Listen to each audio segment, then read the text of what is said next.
What's the first thing that comes to your mind when you remember playing Star Fox 64? Of course, the question is different for everyone because Star Fox soars across so many varied planets during the campaign. But no matter what course you took to reach Venom, there's one constant across every playthrough: Corneria. Corneria is an iconic opening to the franchise and the Nintendo 64 in general. Other N64 titles begin in peaceful, relaxed environments, with no threats and calm air hanging adrift, letting the player grow accustomed to the new dimension of gameplay they found themselves in. Corneria tosses you right into the action, says there are some ships to shoot, don't stop for 2 hours, and you don't. Star Fox 64 was designed to be played in one long session, which is why the game has no save feature. I don't know how many kids in the 90s were allowed to sit in front of a screen non-stop for 2 hours, but I wasn't allowed to do that till I was in intermediate school. Each run across the galaxy is supposed to feel like a new adventure every time, taking a different route to Andros, mixing and matching your favourite levels until you've created the ultimate Star Fox 64 playlist that hits as many highs as you want it to. The favourite route is different for everyone. Mine is Sector Y, Katina, Solar, Macbeth, Area 6, and Venom 2, but your own favourite star chart might look completely different than mine. The bottom line is, Star Fox is a game where the enjoyment comes from replaying the game, finding the star path that fits you best, and soaring through the skies of your personal preferred planets. But replayability is not an aspect all games share. Sure it is, you still own the game, just start a new save file and play it again. Well, yes, every game is technically replayable, but some games aren't fun to replay. A prime example of this is adventure games like Soma, which are only designed to be played once. It's a story full of twists and turns to keep you guessing, and it has a huge mystery element. But the reason Soma shouldn't be replayed is because it's the antithesis of why games should be replayed, doing something different.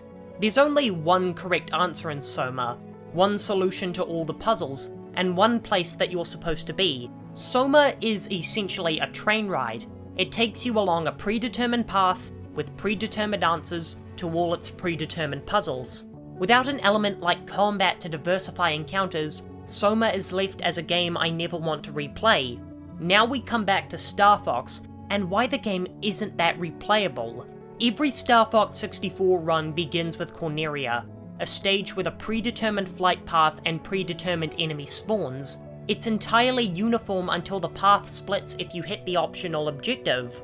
While Soma was essentially a train ride, Star Fox is a train ride.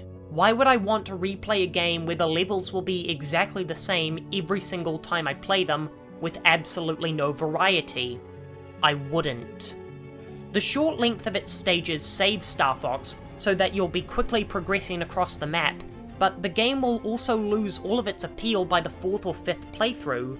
But Star Fox 64 has a saving grace, what many consider to be the absolute highlight of the game: all range mode.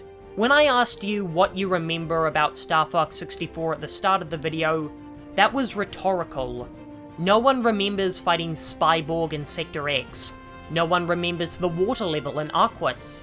What people remember is the dogfighting frenzy on Katina, taking down the Bulth satellite, just barely being able to line up your shot against Starwolf and watching their Wolfen fighters go tumbling out of the sky. These moments are when Star Fox 64 is at its absolute highest, and what everyone remembers so fondly. And why do we remember Venom 2 and not Venom 1? Because these moments were dynamic. They weren't a scripted sequence of events like fighting Gorus on Titania. The game didn't put the obstacle in front of you.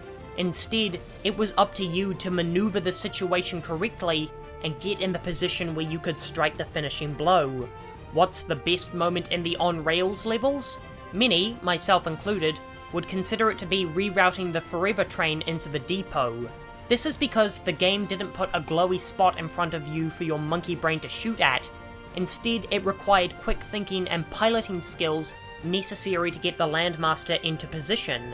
So why does the game have so few of these levels? My favourite route I mentioned earlier is my favourite specifically because I maximised the amount of all-range missions I could go on in one playthrough, even then, that's only 3 out of 7. Star Fox 64 is a game made with replayability in mind, so why does it force you along the same uniform path each time you play it?